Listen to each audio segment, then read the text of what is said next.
आज ये कस्टमर राहुल कुमार जी से पूछेंगे कि उनकी जो बाइक बनी है वो कितना हद तक खुश है या नहीं, वो कुछ बताएं।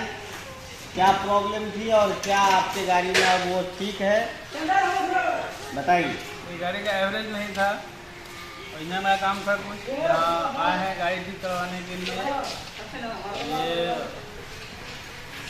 पेंटालून्स के सामने गली में ये सर्विस सेंटर है।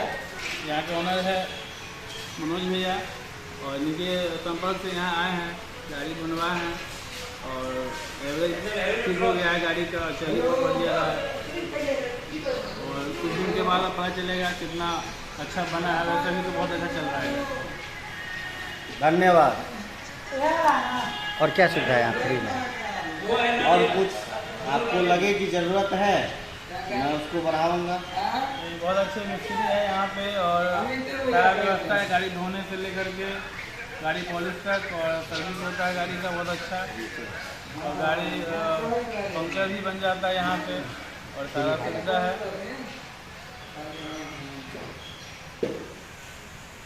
बहुत बहुत धन्यवाद। आप लोग भी आइए हमारे यहाँ।